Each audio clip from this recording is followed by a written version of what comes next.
Once upon a time, high up on a tall old tree, deep in a thick forest, there was a tiny nest made of twigs and moss, a perfect home for a family of birds. Inside that nest, nestled amongst some soft leaves, there was a collection of speckled eggs, each one holding the promise of new life. Soon, one by one, those eggs began to hatch, revealing little chicks, fluffy and chirping, eager to explore the world.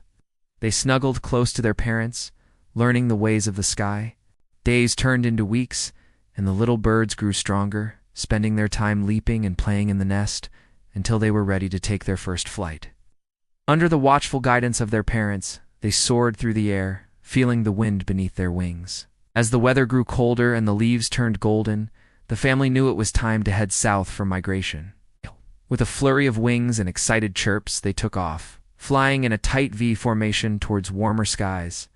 The parents led the way, their experienced eyes guiding them over forests and rivers, while the young birds followed, their laughter echoing through the air. After a long journey filled with rest stops and games, they finally arrived at their winter home, a cozy fig tree filled with welcoming birds. The little birds spent the season playing with their new friends, feasting on figs and basking in the warm sunshine. When the days grew longer and the sun shone brighter, it was time to return north. The family gathered on a branch, ruffling their feathers and readying themselves for the journey. With a final chirp of excitement, they launched into the air, eager to start their trip back home. But wait, amidst the flurry of wings and excited chirps, there was one egg left behind. An egg that hadn't hatched yet, an egg that held the potential for life, but was still waiting for its moment. Now this egg wasn't like the others, wasn't as smooth and polished. It had tiny cracks on its shell, and it seemed a bit smaller than the rest. It wasn't as round, but rather had a unique shape, almost like a teardrop. Still, it was an egg, and the parents had carefully guarded it along with the others, hoping and praying that it would soon become home to a little bird. All the other eggs had hatched, and all the little birds had grown and flown away with their mother, heading south for migration. But this one egg remained, still whole, waiting for its turn. On a quiet, warm morning, that last egg began to move. There was a soft sound, a tiny crack, and then a small beak began to push its way out. Slowly, very slowly, a small, fluffy chick emerged from the broken eggshell. He blinked his big, round eyes, trying to make sense of the world around him. He shook his little body, trying to free himself from the remaining bits of eggshell stuck to his fluffy yellow feathers. With a few awkward hops, he managed to scramble to the edge of the nest and look down. The ground seemed very far away. "Where's my mom?" he whispered. "Where is everyone?" There was no answer, only the wind gently rustling the leaves around him.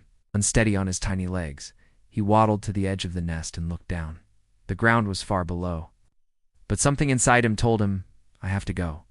So he jumped, tumbled through the branches, and landed in a pile of soft brown leaves. It hurt a little, but he got up. "I won't stop now. I'll find them. I know I will." And he started walking. He wandered through tall grass and twisted tree roots, calling out for his family. "Mom, Dad, where are you?" His voice was so tiny and thin that most animals couldn't hear him. Every once in a while, he'd come across a bug or a worm that looked at him with curious eyes and wiggled its antenna, but none of them knew where his family had gone.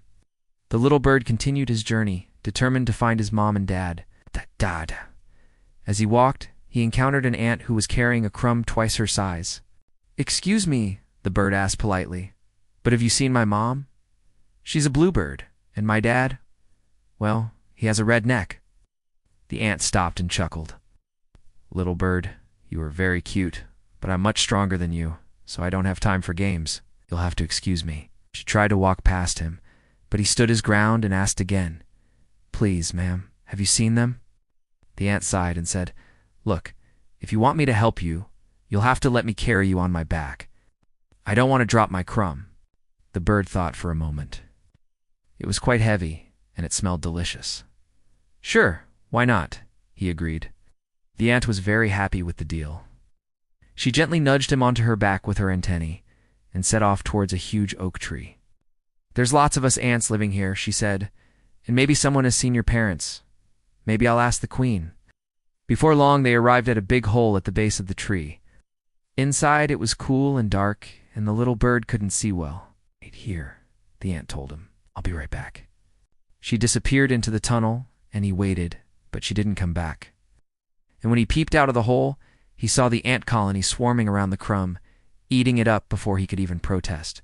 So he hopped away, feeling sad and hungry. He kept going until he grew tired and thirsty. Wanted to go home, but he missed his mom and dad. "Oh, I wish I could fly," he sighed. "Then I wouldn't feel so lost and alone." Suddenly he heard birds that sounded just like him.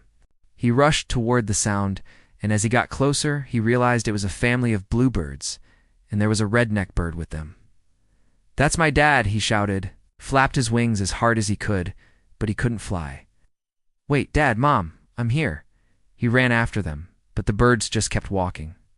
So he called out again, "Mom, Dad, please wait for me." This time they stopped and turned around. "Why don't you fly, little one?" the mother bird asked. "Are you sure you're okay?" The little bird shook his head. "I don't know how. Can you teach me?" The male bird ruffled his feathers and said, "It's not easy, son. Flying takes a lot of strength, courage, and faith in yourself." The bird nodded, understanding that becoming a flyer meant more than just flapping his wings. It meant believing in himself and embracing the challenge. Inspired by his parents, he closed his eyes, took a deep breath, and jumped. To his surprise, he felt a rush of wind beneath his wings, and for a moment, he was flying. He opened his eyes and saw the ground rushing up to meet him. Quickly, he flapped his wings again, and this time he stayed aloft a little longer. "That's it," the female bird encouraged. "Just keep trying. We believe in you." The little bird nodded determinedly and leaped into the air again. Practiced flying back and forth, gaining confidence with each attempt. At night, he slept under a big leaf. In the morning, he woke up and beside him was a giant turtle. "Hello," she said kindly. "Can I help you?" The little bird explained his situation. "My parents are somewhere around here, and I really want to find them." The turtle nodded understandingly. "Well, if you need to get to the mountains," she said, "climb on my back. I'm going that way." And so the little bird spent the day riding on top of the turtle's shell, enjoying the bumpy ride and listening to the sounds of the forest. Finally, they reached a hilltop that overlooked the sparkling sea, and there, in the distance, he saw them, his flock, his mother. She was standing near the shore, looking up at the sky as if waiting for something. He shouted, "Moo!" She didn't hear him, but he flew. He didn't know how, but he just did. His wings lifted him higher and higher, carrying him to the one place he truly belonged. He landed in front of her, breathless and teary-eyed. She gasped, wrapped her wings around him tightly, and whispered, "I knew you'd find your way to me, even if you were late." They sat together by the water, watching the sun go down. He was still small, but in her eyes, he was a hero because he didn't just hatch. He found his way home. And that's the end of today's story.